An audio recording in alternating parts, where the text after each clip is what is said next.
Good afternoon. Today I'd like to start off our study by reminding you a little bit of what we discussed last night.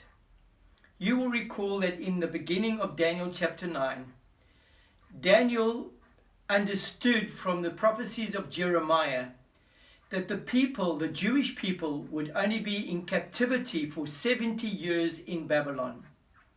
Now you will recall that as a result of the fall of Babylon recorded in Daniel chapter 5, Daniel started to realize that somehow this time period, this 70-year time period, was coming to an end. However, in his vision that he saw in Daniel chapter 8, we saw that the sanctuary was going to be in desolation for a period of 2,300 years, being trampled on. It means that the sanctuary, which revealed the plan of salvation, how God was planning to save mankind, would be in devastation or be in ruins. And this was a concern to Daniel. He somehow realized that according to the prophecy of Isaiah, that Cyrus, the king of Persia, would in actual fact be God's instrument in getting the people to go back to Jerusalem, with one purpose in mind, and that is to again build up the temple. So Daniel is in confusion regarding this period. But I want you to notice that, remember when Daniel sets his heart to pray. In Daniel chapter 9, we read there in verse 22 that the angel comes to Daniel and he instructed me and said to me. So Daniel says here, I was told this, Daniel, I have now come to give you insight and understanding. Understanding regarding what? This devastation that there would be for 2,300 years. Now, if you jump down to 24, the angel says to Daniel, 77s are decreed for your people and your holy city, to finish transgression, to put an end to sin, to atone for wickedness, to bring in everlasting righteousness, to seal up vision and prophecy, and to anoint the most holy. Now the word decree here in the original language actually means to cut off. And we have 70 times 7, which is 490 years. 490 years is going to be cut off what? Now it's interesting that he is referring back to the original vision of Daniel chapter 8 verse 14, and he says 490 years are going to be cut out of this period of time, and it's particularly going to be for the Jewish people. It was a dispensation to the Jew, and it was in this time that the anointed one, the promised Messiah, was going to be revealed.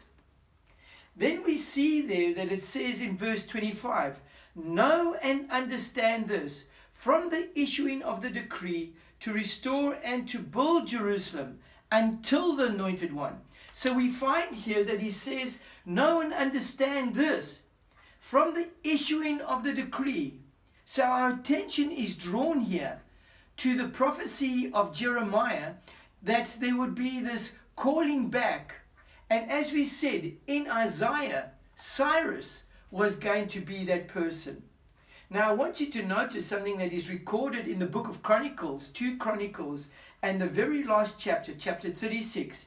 We find there in verse 22, in the first year of Cyrus, king of Persia, in order to fulfill the word of the Lord spoken by Jeremiah, the Lord moved the heart of Cyrus, king of Persia, to make a proclamation throughout his realm and to put it in writing.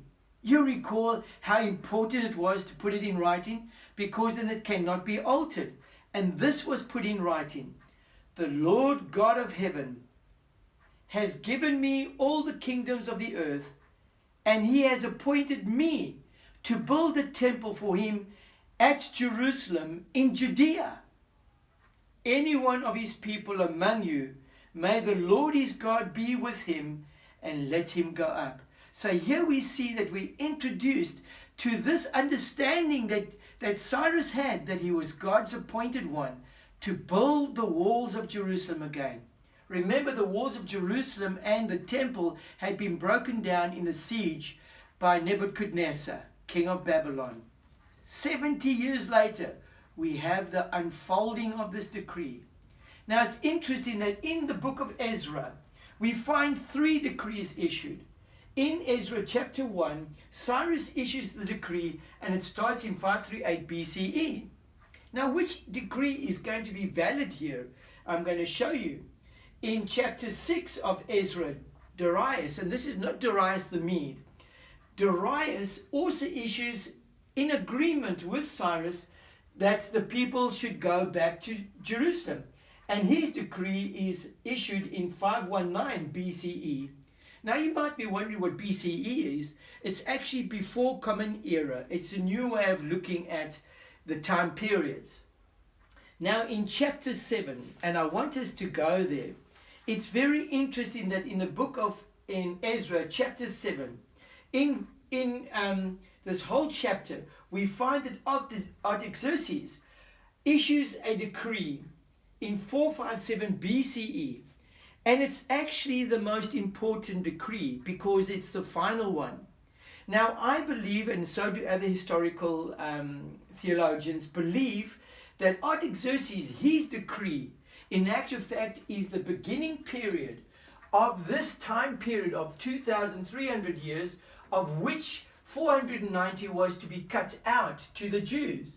So we find 457 BCE is the time period we will use as the starting point.